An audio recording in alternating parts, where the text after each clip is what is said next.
بسم الله الرحمن الرحیم. السلام علیکم ګرانو کتونکو، مظفر شاه یم او تاسو ګورئ mp.news.pk.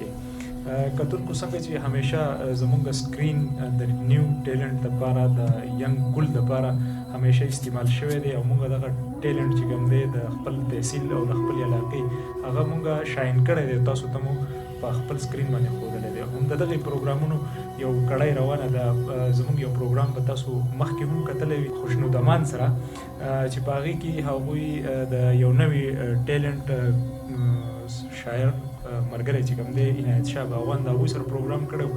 د هغې پروګرام موږ نن دویمه حصه راوړې ده د عنایت شاه باغوان سره. نو د عنایت شاه یو پیره بیا تا ته په خپل سټوډیو کې هرکلی وایي. ډېره مننه باچا صاحب.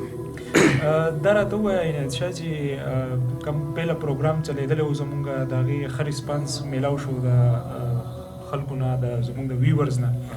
نو نن دې څه راوړي دي زموږ د هغې کتونکو دپاره؟ نن مې انشاءالله د هغې نه خواږه شعرونه راوړي دي. ښه، نو بس زما ټایم ډېر نه ضایع کوو او د کتونکو او ستا په منځ کې نه حایل کېږو. اول خو زه درته یو د ټولو ایم پي نیوز چې کوم کسان دي، خاص کر ستاسو خوشنودمان صاحب دی، شهاب صاحب دی، د ټولو ډېره مننه، یو جهان مننه.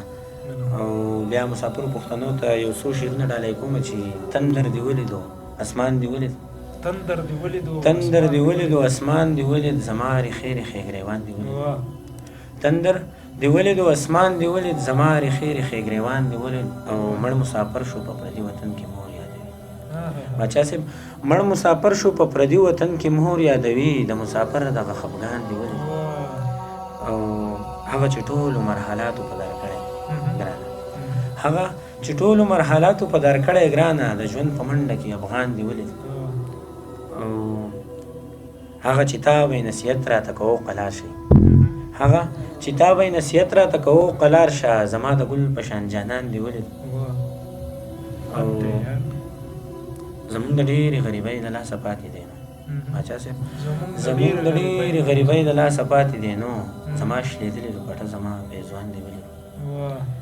او دغه چې اوس لیونی ګرځي د دخه د وړانو، باچا صاحب دغه چې اوس لیونی ګرځي د دخه د وړانو، د چا د سوي زړه ارمان دې ولید. او مور ورته ویل په عنایت باغوان نن ډېر خفه یو، مور ورته ویل په عنایت باغوان نن ډېر خفه یو، د لیونو په شانتې ناسو خپل باغوان دې ولید. او یو څو شعرونه درته نور ویمه چې سر لکه انار یم ستا یار یم، سر لکه انار یم ستا یار یم، او سوری د چنار یم ستا یار یم. او د ظلم انتها او که جانانه زه ولاړ یم، باچا صاحب د ظلم انتها او که جانانه زه ولاړ یم، داسې هم جانانه ستا اختیار یم، داسې هم جانانه ستا اختیار یم ستا یار یم. او نن بیا د شرابي سترګو مېرمن د خواله راغله، نن بیا د شرابي سترګو مېرمن د خواله راغله، ساقي کړه ګزاره زه لا خمار یم ستا یار یم. او په اخره کې یو څو شعرونه ویمه چې خولې په سپین مخ د جانان راولي، خولې په سپین مخ د جانان راولي، او خدای نری نری باران راولي، خولې په سپین مخ د جانان راولي، او خدای نری نری باران راولي. او ما اخترونه ډېر یوازې تېر کړل، مسافرو ته ډالۍ، ما اخترونه ډېر یوازې تېر کړل، په دې اختر خو مې حران راولي. او زلفې د چا سترګو کې سڼ وهمه، زلفې د چا سترګو کې سڼ وهمه، د زلفو سڼ له مې نادان راولي. د عشقان به لا ترکه مې جاړي، باچا صاحب د عشقان به لا ترکه مې جاړي، او په رقیبانو خو توپان راولي، د عشقان به لا ترکه مې جاړي، او په رقیبانو خو توپان راولي. او زما دپاره ورته وجاړه لږ، باچا صاحب زما دپاره ورته وجاړه لږ، وایه ربه په ما ګران راولي. او د توراڼقو نه محفل جوړ نه شو، باچا صاحب د توراڼقو نه محفل جوړ نه شو، په چنارانو مې کارغان راولي.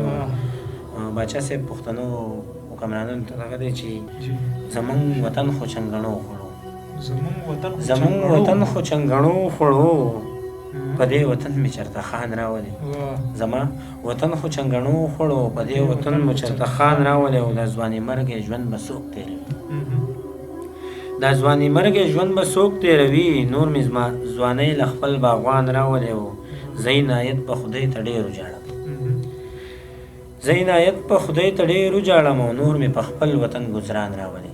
ډېر دا راته ووایه عنایت شاه چې د مسافرو دپاره دې څه لیک کړی دی؟ نو د مسافرو دپاره مې مسافرۍ باندې یو څو شعرونه وویمه چې د دغې ښار مسافرۍ راله زړګی مات کړی، د دغې ښار مسافرۍ راله زړګی مات کړی او بس مړه خپلې غریبۍ راله زړګی مات کړی، د دغې ښار مسافرۍ راله زړګی مات کړی او بس مړه خپلې غریبۍ راله زړګی مات کړی او زما بچې د لوږې مري ته پسې خان د خیر دی، زما بچې د لوږې مري ته پورې خان د خیر دی او قسم دی خانه ستا خانۍ راله زړګی مات کړی او اخرنی شعر دی چې عنایت شاه وایي نه ورځم د هغې بې وفا په طرف، عنایت شاه وایي چې نور نه ورځم د هغه بې وفا په طرف او د محبت نه لیونی راله زړګی مات کړی. ډېر یو جهان مننه عنایت شاه د ټایم راکولو. ګرانو کتونکو دا و عنایت شاه باغوان چې تاسو واورېدو، د دوی ښایسته ښایسته شعرونه او غزلونه به یقینا چې تاسو خوندونه اخیستي. تر یو بلې خپرونې پورې خپل کوربه مظفر شاه باچا له اجازت ورکوئ. د لوی الله